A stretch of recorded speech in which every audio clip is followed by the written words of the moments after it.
ಬಸವ ಕೇಂದ್ರ ಶ್ರೀ ವಿಜಯ ಮಹಾಂತೇಶ್ವರ ಸಂಸ್ಥಾನ ಮಠದಿಂದ ಬಸವ ಪಂಚಮಿ ಹಾಲು ಕುಡಿಯುವ ಹಬ್ಬ ಮತ್ತು ಕ್ರಾಂತಿ ಗಂಗೋತ್ರಿ ಶರಣೆ ಅಕ್ಕನಾಗಮ್ಮನವರ ಜಯಂತ್ಯೋತ್ಸವ ಕಾರ್ಯಕ್ರಮವು ಇಲ್ಕಲಿನ ಶ್ರೀಮಠದಲ್ಲಿ ನಡೆಯಿತು. ನೆರೆದಿದ್ದ ಶಾಲಾ ಮಕ್ಕಳಿಗೆ, ಅತಿಥಿಗಳಿಗೆ ಗುರುಮಹಾಂತ ಶ್ರೀಗಳು ಹಾಲನ್ನು ಚೆಲ್ಲಿ ಹಾಳು ಮಾಡದಂತೆ ಪ್ರತಿಜ್ಞಾವಿಧಿಯನ್ನ ಬೋಧಿಸಿದರು.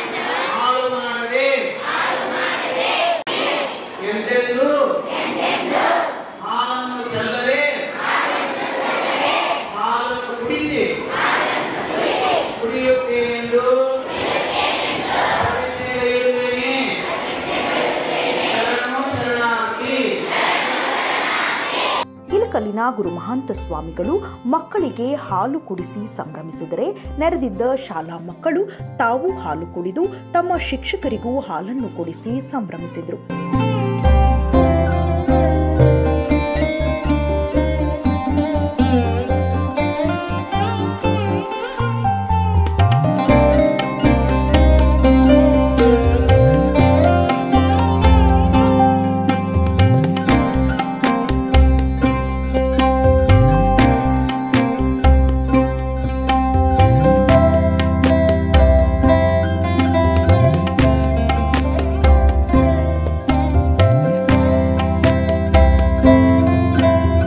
ದಿವ್ಯ ಸಾನ್ನಿಧ್ಯ ವಹಿಸಿದ್ದ ಬಸವ ಮಹಾಮನೆ ಬಸವ ಕಲ್ಯಾಣದ ಸಿದ್ದರಾಮ ಶರಣರು ಮಾತನಾಡಿದರು. ಗದ್ದಿನ ಮೂರ್ತಿ ಮಾಡಿರುವಂತ ನಾಗರನ್ನು ಹಾಲು ಕುಡಿಯೋದಿಲ್ಲ, ಇದು ವಿಚಾರ ಮಾಡುವಂತ ಕುಡಿತೇನವ ಗದ್ದಿನ ನಾಗರ ಕೆತ್ತಲ್ಲ ಮೂರ್ತಿ ಹಾಲು ಕುಡಿತದ ಕುಡಿಯಲ್ಲ. ಆ ಹಾಲು ವೇಸ್ಟ್ ಅಲ್ಲ, ಆ ಹಾಲು ವೇಸ್ಟ್. ನಮ್ಮ ಮಹಾಗುರು ಬಸವೇಶ್ವರ ಕಲಿಸಿದ್ದಾರೆ. ಆ ಪರಂಪರೆ ಇಲ್ಕರ ಶ್ರೀಮಠ ಹೆಂಗೆ ತಂದೆ ಅಂದ್ರೆ ಗಂಧನಾದರೂ ದೇವರಲ್ಲ, ಸಾವಿರ ಅಳಿವುಂಟು ಒಂದು ಸಾಹಿತ್ಯ ಅರ್ಥಗಳು. ಆಗ ನಮ್ಮ ಮಕ್ಕಳಿಗೆ ದೇವರಲ್ಲ, ಎಲ್ಲ ಮಕ್ಕಳು ದೇವರ ಸ್ವರೂಪ ಅಂತ ತಿಳ್ಕೊಂಡು ಇವರಿಗೆ ಹಾಲು ಕುಡಿಸಬೇಕು, ಇವರು ತೃಪ್ತಿ ಆಗ್ತಾರೆ ಅಂತ ಒಳ್ಳೆ ವೈಚಾರಿಕ ಕ್ರಾಂತಿ ನಮ್ಮ ಇಲ್ಕರ ಶ್ರೀಮಠ ತಂದಿದ್ದು. ನಿಮ್ಗೆ ಎಂಥ ಜಾಗ ಇದು, ನಿಮ್ಗೆಲ್ಲ ದೇವಸ್ಥಾನ ಕೊಟ್ಟರು. ಯಾರ ಕೊಟ್ಟರೆ ನಿಮ್ಗೆ ಈಗ ಅಪ್ಪರು ಏನ್ ಮಾಡಿದಾರೆ, ನಿಮ್ಗೆ ದೇವರು ಮಾಡಿದ್ದಾರೆ. ಈ ಹಾಲು ನಾಗರ ಕನ್ಯೆ ನಾಗರಿಗೆ ಹೋಗಿದ್ರು ದೇವರು ಅಂತೇಳು.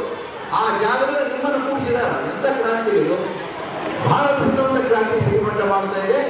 ಇದೇ ಸಂದರ್ಭದಲ್ಲಿ ಬಸವ ಕಲ್ಯಾಣದ ಶರಣೆ ಸತ್ಯಕ್ಕ ಮಾತನಾಡಿ, ಹಾವಿಗೆ ಹಾಲು ಎರೆಯುವ ಮೂಢನಂಬಿಕೆಯನ್ನು ತೊರೆದು ಮಕ್ಕಳಿಗೆ ಹಾಲು ಕುಡಿಸುವ ಹಬ್ಬವನ್ನಾಗಿ ಆಚರಣೆಗೆ ತಂದ ಇಲಕಲ್ಲಿನ ಶ್ರೀಮಠದ ಕಾರ್ಯಕ್ಕೆ ಮೆಚ್ಚುಗೆಯನ್ನ ವ್ಯಕ್ತಪಡಿಸಿದರು. ಒಂದಷ್ಟು ಜಾಗೃತಿಯನ್ನ ನಿಮ್ಮಲ್ಲಿ ಮೂಡಿಸಬೇಕು ಅಂತ ಹೇಳ್ಬಿಟ್ಟು ಇಂಥ ಒಂದು ವೇದಿಕೆಯನ್ನ ಪೂಜ್ಯರು ಸಜ್ಜುಗೊಳಿಸಿದ್ದಾರೆ. ಆ ನಿಟ್ಟಿನಲ್ಲಿ ಒಂದಷ್ಟು ವಿಚಾರಗಳನ್ನು ನಾವು ತಿಳ್ಕೊಳ್ಬೇಕು. ಇವತ್ತು ನಮ್ಮ ದೇಶದ ಸ್ಥಿತಿ ಏನಾಗಿದೆ ಅಂತ ಕೇಳಿದ್ರೆ, ನಾನು ಮೊನ್ನೆ ಒಂದು ಫೇಸ್ಬುಕ್ ಅಲ್ಲಿ ಒಂದು ಹಾಗೆ ನೋಡ್ತಾ ಇರುವಾಗ ಒಂದು ವಿಚಾರವನ್ನ ನೋಡಿದೆ. ಏನು ಅಂತ ಅಂದ್ರೆ, ನಾವು ಇವತ್ತು ಯಾವ ದೇಶದಲ್ಲಿ ಇದ್ದೀವಿ ಅಂತ ಅಂದ್ರೆ, ಒಂದು ಕಡೆ ಗೋವಿನ ಮೂತ್ರವನ್ನ ಕುಡಿರಿ ಅನ್ನುವಂಥವ್ರು ಗೋವಿನ ಹಾಲನ್ನ ತೆಗೆದುಕೊಂಡೋಗಿ ಉದ್ದಕ್ಕೆ ಎದಿರಿ ಅನ್ನುವಂತಹ ದೇಶದಲ್ಲಿ ನಾವೆಲ್ಲರೂ ಸಹ ಬಾಳ್ತಾ ಇದ್ದೇವೆ. ಒಂದು ಕಡೆ ಗೋವಿನ ಮೂತ್ರವನ್ನ ಕುಡಿರಿ ಅಂತಾರೆ, ಮತ್ತೊಂದು ಕಡೆ ಗೋವಿನ ಹಾಲನ್ನ ಉದ್ದಕ್ಕೆ ಎದಿರಿ ಅನ್ನುವಂತ ದೇಶದಲ್ಲಿ ನಾವು ಇವತ್ತು ಬದುಕ್ತಾ ಇದ್ದೀವಿ. ಇದು ಯಾಕೆ ಅಂತಂದ್ರೆ, ನಮ್ಮ ದೇಶದ ಜನತೆಯಲ್ಲಿ ಇರುವಂತಹ ಮೂಢನಂಬಿಕೆ ಅನ್ನುವಂಥದ್ದನ್ನು ನಾವು ಅರ್ಥ ಮಾಡಿಕೊಳ್ಬೇಕು. ಗುರುಮಹಾಂತ ಸ್ವಾಮಿಗಳು ಮಾತನಾಡಿ, ಮೂಢನಂಬಿಕೆಗಳಿಂದ ಹೊರಬರಬೇಕೆಂದು ಮಕ್ಕಳಿಗೆ ಅನುಭವವನ್ನ ಹಂಚಿಕೊಂಡರು. ಹಾಲು ಕುಡಿಯುವ ಪಕ್ಕ ಗೊತ್ತಾ? ಹಾಲು ಚೆಲ್ಲುವ ಹಬ್ಬ ಅಲ್ಲ, ಹಾಲು ಕುಡಿಯುವ ಹಬ್ಬ. ಈ ಹಾಲು ಕುಡಿಯುವ ಹಬ್ಬವನ್ನ ಮೊಟ್ಟ ಮೊದಲು ಯಾರು ಪ್ರಾರಂಭ ಮಾಡಿದ್ರು? ಯಾರು ಹಾ ದೊಡ್ಡಜರು ಯಾರು ಪ್ರಾರಂಭ ಮಾಡಿದ್ರಪ್ಪ? ಹಾ ದೊಡ್ಡಜರು ಯಾಕೆ ಪ್ರಾರಂಭ ಮಾಡಿದ್ರ? ಯಾಕೆ ಪ್ರಾರಂಭ ಮಾಡಿದ್ರ ಅಂತಂದ್ರ ಮಕ್ಕಳಂದ್ರ ದೇವರು ಹೌದಲ್ವ? ಮಕ್ಕಳಂದ್ರೆ ದೇವರು ಹೌದಲ್ಲ? ಮಕ್ಕಳಂದ್ರೆ ಯಾವ ದೇವರಿಗೆ ಹಾಲು ಇರ್ತೀವಿ, ಕಲ್ಲು ದೇವರಿಗೆ ಹಾಲು ಇರ್ತೀವಿ ಹೌದಲ್ಲ?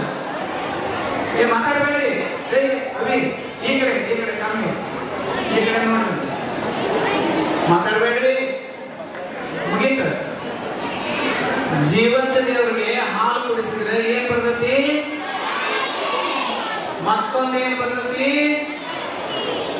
ಜೀವಂತ ದೇವರಿಗೆ ಹಾಲು ಕುಡಿಸಿದ್ರೆ ಏನ್ ಬರ್ತೈತಿ? ಶಕ್ತಿ ಬರ್ತೈತಿ. ಮತ್ತೇನ್ ಬರ್ತೈತಿ? ಪುಣ್ಯ ಬರ್ತೈತಿ. ಏನ್ ಬರ್ತೈತಿ? ಜೀವಂತ ದೇವರಿಗೆ ಹಾಲು ಕುಡಿಸಿದ್ರೆ ಏನ್ ಬರ್ತಪ್ಪ? ಪುಣ್ಯ ಬರ್ತೈತೆ, ಪಾಪ ಬರ್ತೈತೆ. ಪಾಪ ಅಂತ ಬರಂಗಿಲ್ಲ. ಈಗ ಎರಡನೇದು ಹೇಳಿದ್ವಿ. ಈಗ ಹಾಲನ್ನ ಎದ್ರ ಮ್ಯಾಗ ಚೆಲ್ತೇವೆ ಹೇಳ್ರಿ? ಎದ್ರ ಮ್ಯಾಗ? ಕಲ್ಲಿನಾಗ ಹಾಲು ಕುಡಿತಾನ, ಅದ್ರ ಮ್ಯಾಗ ಹಾಲು ಚೆಲ್ಲಿದ್ರೆ ಹಾಲು ಕುಡಿತಾನವ. ಮತ್ತ ಹಾಲು ಏನಾಗ್ತಾವು? ಎಲ್ಲ ಏನಾಗ್ತಾವು? ಚೆಲ್ಲಿಗಳಿಗೆಲ್ಲ ಹಾಲು ಆಗ್ತಾವ ಹೌದಲ್ಲ? ಹಾಲು ಕುಡಿದ್ರು ಚಲೋನ, ಚೆಲ್ಲಿದ್ರು ಚಲೋನ? ಹಾಲು ಚೆಲ್ಲಿಗಳಿಗೆ ಬರ್ತೈತಿ. ಮತ್ತೆ ಯಾರು ಹಾಲು ಚೆಲ್ತಾರಲ್ಲ ಅವ್ರು ಪುಣ್ಯ ಮಾಡ್ತಾರೆ, ಪಾಪ ಮಾಡ್ತಾರೆ. ಎಷ್ಟು ಮಂದಿ ಪಾಪ ಮಾಡಿದ್ರೆ ತಿಳುವಳಿ ಮಾಡ್ತಾರೆ?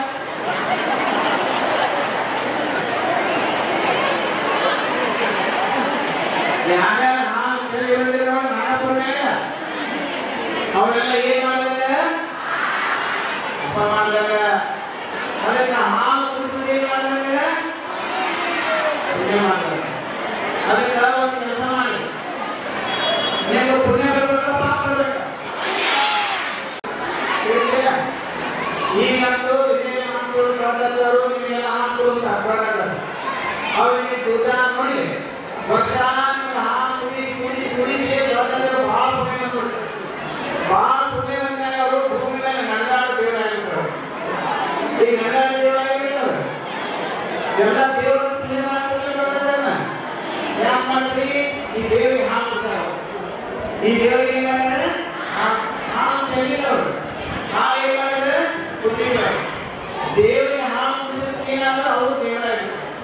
ಅವರು ಏನಾದ್ರು ಅಂದ್ರೆ ನೀವು ದೇವರಾಗಲಿಲ್ಲ.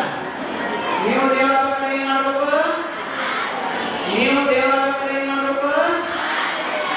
ಹಾಲು ಕುಡಿಬೇಕು. ಅಂತ ಹಾಲು ಏನ್ ಮಾಡ್ಬೇಕು? ಮತ್ತೆ ನೀ ಯಾಕೆ ಕೊಡ್ತಾರೆ ಹಾಲು? ಇನ್ನಷ್ಟು ಅಪ್ಡೇಟ್ಗಳಿಗಾಗಿ ಫಾಲೋ ಮಾಡಿ ವಿಜಯ ಧ್ವನಿ ನ್ಯೂಸ್.